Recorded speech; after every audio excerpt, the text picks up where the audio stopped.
everyone. So we are going to be talking Fboy Island, episode 7. And so basically in the beginning, there's not a whole lot to talk about. It's kind of just Hallie going on a date with Evander, seeming pretty good. Mercedes, puffing his chest down and saying he's the best thing since sliced bread. I don't know. And so there's that. Not a lot else to talk about there. Then we have Katie going on her date with Vince, and the other ladies are staying back actually at the house with the guys, and they're going to have a little fun. So we're going to do the guys first, having fun, and then we'll go back to the date. So the guys end up mimicking the different men in the house, which is kind of fun. You kind of have Benedict pretending to be Vince. You have, I think it was Christian pretending to be Vander. Like, it's, lighthearted. And then you have Marco pretending to be Mercedes, but he was like wearing the do-rag and the glasses. And if anything, I felt like, minus the do-rag, because whenever, but he kind of actually reminded me of Mike the Situation. Just like his mannerisms and everything. But yeah, he's pretending to be Mercedes, and then Benedict kind of comes in and really goes for it. He's marked up this Mercedes tattoo, replica, if you want to call it that, a Mercedes tattoo on his chest, on himself, kind of in the same area. He's wearing like a robe, his do-rag, everything. Like, he's completely sold it. And Mercedes is like cackling. He thinks this is hilarious. And he's like, the two men gonna just sit down beside each other, dressed as Mercedes. And Mercedes like, well, one stay Mercedes and one stay Mercedes. So it's all good, So I thought it was cute. And then with the date, Katie and Vince are on their date. It seems to be going really well. And then for some reason, which I'm going to get to it, where Vince ends up telling Katie that he is in love with her. And Katie's response is, all I can do is take that in and process that. That she can't say it back, which I think is probably the right thing. It's kind of came out of nowhere. And then we have Katie putting in her experience as a bachelor contestant and as a bachelorette, that you don't start with the I love you. You start with the I am falling in love with you. Get a feel of how they feel when you say that. Don't just jump in head first kind of thing. Which I totally get. I do get that. I think Vince really does wear his heart on his sleeve, but I'm going to try and put my feelings of Vince aside for a second and say that just became wrong. It kind of feels like you are an Fboy when you just kind of like, and you're kind of like, I love you. So it's not great, but it's kind of where that ends off. The one thing I forgot to mention was Nikki was on Katie's date, and she's like playing with guitar and saying, kiss, kiss now, kiss, kiss again, because I think we need to get a different angle. It was out of Nikki. Anyways, now we're kind of getting into this date between Daniela and CJ. So yeah. Anyway, CJ comes back from his date and immediately starts talking about they did an ice bath, they went to her place, they had chocolates, they had, I went and talked to her and in a different approach and it worked and all this. Like, I'm not saying he's an Fboy. I'm not sure. I think he is, but I'm not saying he is. But what I am saying is, wrong idea. Because you don't know who the fuck in there is going to try and sabotage your ass. And guess what? Jared's going to try and sabotage his ass. Because at the end of the day, his goal is to win the money. He doesn't give a flying fuck about this girl. So come in there and act cool, calm, and collected, and don't say shit. But anyway, so now we're at the mixer, and the main thing that we need to focus on at this mixer is CJ decided to do this really sweet thing for Daniela and get her favorite cupcake, which is red velvet. Girl, I like you just a little more. And yeah, so he gets her this cupcake. He apparently like sits it down at this table and then goes and grabs Daniela because she was talking with, I think, Christian. And he comes back and the cupcake is gone. Now, I'm going to back up a little bit and say that my guy told everybody, because they all saw him with the cupcake, including Jared, that he was doing this thing for her. So, he comes back, like I said, cupcake's gone. And he's going around asking everybody if they saw the cupcake. No one saw the cupcake. And mainly he actually asked, like Katie was with Benedict and Hallie was with Mercedes. No one saw the cupcake.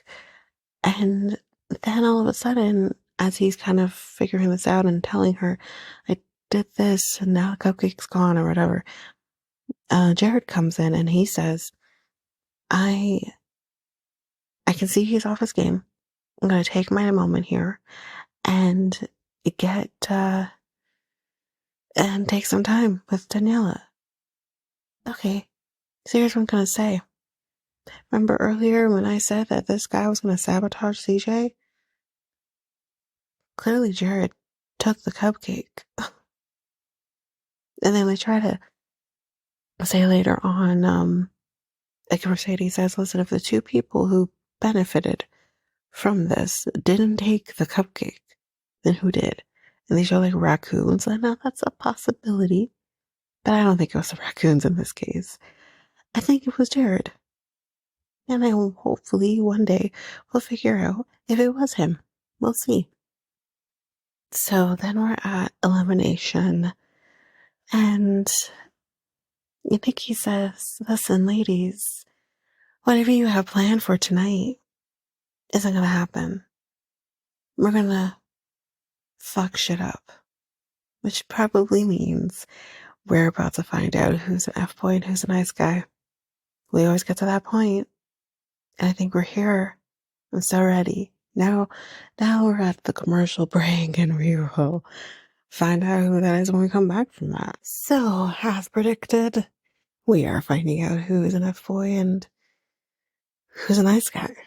So, first person is EJ, who is our twin. Are they alike in all ways? Well, guess what? The answer is yes. He is an F-boy. Fuck. Of course he is. That was pretty obvious. Oh yes, and to also preface, there is not going to be an elimination this week.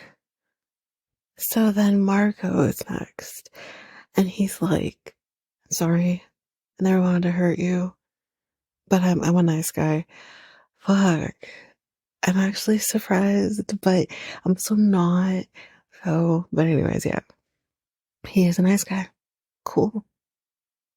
And then Evander is next. Our Scorpio. Oh, geez. He's an F-boy. And, not surprised. I feel like all Scorpios go through an F-boy phase until they find that one. Sorry, babe. But seriously, yeah. But yeah, he's an F-boy. And he does say, though, I am forming a genuine connection with you, though. Like, he says he's not lying about that. But, I mean, it's hard to say. It's hard to say. We have seen that happen before, but it's really hard to say if that is the case. But anyway. And then Christian is next, and he says, everyone thinks I'm a nice guy because I keep to myself, I stay out of the drama. and all that. And he's like, have you ever heard of wolf in sheep's clothing? And you're thinking, oh God, oh no, he's an F-boy. And I'm thinking, no, no. And she's literally like, don't stop. Like, she's like, please don't be an F-boy. Because, yeah, like, that would be, I'd be shook if he was an F-boy.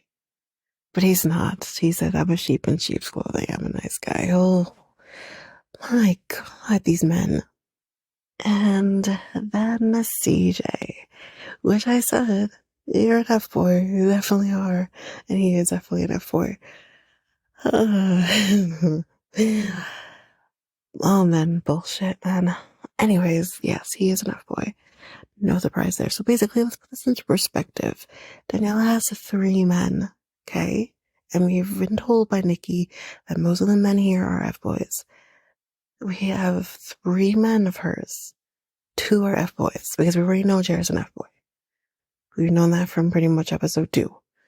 So, yeah. So then Jared is next, and of course he reveals that he's an F-boy, but the main thing here is that, hey, he took the cupcake and he smashed it. And then number 2, he literally just spews out more bullshit. And the problem is Daniela believes him. She really fucking believes everything this fucker says. Nothing he says is genuine. He doesn't give a shit about her. Anyways, moving on. Mercedes is next. And no surprise to anybody, he's an F-boy, clearly. And, yeah. Hallie has all F-boys. Every single person she has is an F-boy. I think the only person who might give a shit about her might be Evander. I don't think Mercedes gives a fuck. He was an F-boy before and he's an F-boy now. Anyway. Okay, so then we move on to Katie's final men. Vince is first. He is a nice guy. Thank the fucking lords above. But then we have Benedict, and you're thinking, okay, he was a nice guy last time, and, you know, that kind of shocked everybody, but he was a nice guy, so it's great. You know, chances are he's probably a nice guy this time. No. I guess he got so burned last time that he is an F-boy. I'm shocked. Oh my God. Everyone else is shocked. Even Nikki is like, what? Oh man. Oh, poor Benedict. It just went to the dark side. Anyways, that is how it ends. We don't get an explanation yet. We'll have to wait till the next episode, which you'll get soon enough. And that's it for this episode of Fboy Island. Again, if you want to get in contact with us, you can do so by going to Facebook at Reality Tea Times 2 or Instagram and the Threads at Reality Tea Times 2 Podcast, X and Reddit at Reality Tea Times 2 Pod. And you can email us at realityteatimes2 at hotmail.com. And we have our website, which is solo.to/reality times 2. But that is it for now, guys. As always, F-boy, F, bye.